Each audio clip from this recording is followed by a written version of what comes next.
When did you first find out that this was an issue? Yesterday when you called me.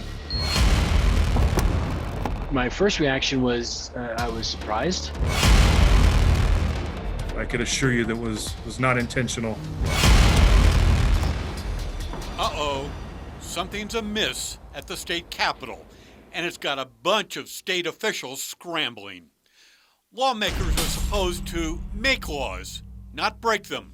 A News 13 investigation uncovered evidence of wrongdoing at the Roundhouse, where the legislature is conducting business amid COVID-19 and threats of violence. In order to pull off this year's legislative session, lawmakers had to be creative and write a whole new set of rules. But even in the midst of a pandemic, there's one rule that simply cannot be broken. It's the fire code. Due to security concerns, the state capitol building is mostly off limits. The only way in or out is through a checkpoint in the Capitol Annex. All doors on the ground floor of the Roundhouse are locked, including those at the east and west entrances. That means unwanted visitors can't get in. It also means those on the inside can't get out. You see, when lawmakers sealed the Capitol, they violated the life safety code by unlawfully locking emergency exits. Locked.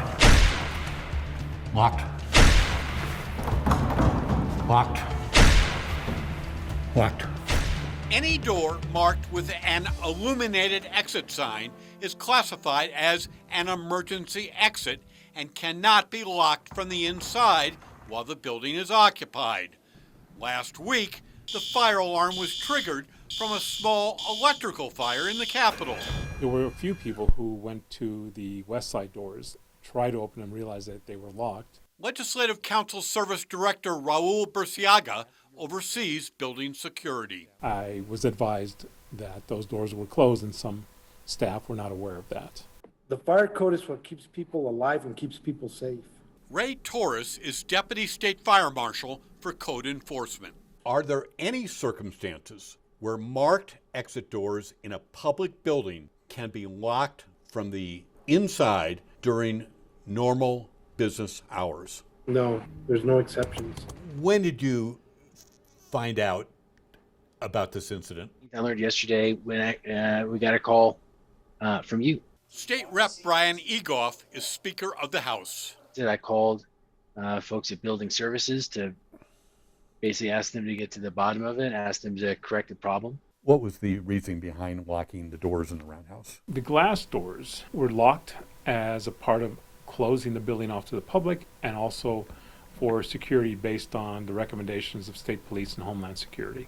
Did either state police or Homeland Security, did they advise you that those exit doors cannot be locked? They did not. It didn't come up in our discussions. We probably need to all educate ourselves on the actual fire code. Tim Johnson is the Department of Public Safety's interim cabinet secretary. We discussed evacuation plans should the building get breached. We discussed shelter-in-place plans, active shooter, and I guess I failed to or neglected to factor in any fire type evacuations and that involve the fire code. Being the cabinet secretary of this organization, I mean, that responsibility lies with me ultimately, and I neglected to factor in any fire-related evacuations or fire code situations. Following our investigation, Roundhouse staffers proceeded to unlock exit doors. Signage on improperly marked emergency exits was corrected. We have been talking with state police and Homeland Security, mostly state police, about how we keep those doors secured to some degree or make sure that they're immediately open when there is an emergency. Despite unlocking some doors, the Capitol building is still not fully compliant with safety regs. A state fire marshal inspection Wednesday found the Roundhouse is in violation of ADA requirements because these handicapped accessible sliding doors remain locked. It was not intentional. We need to educate ourselves on the fire code to ensure we don't do this in the future, and maybe look at some other ways of securing the Capitol. Larry Barker, KRQE News 13.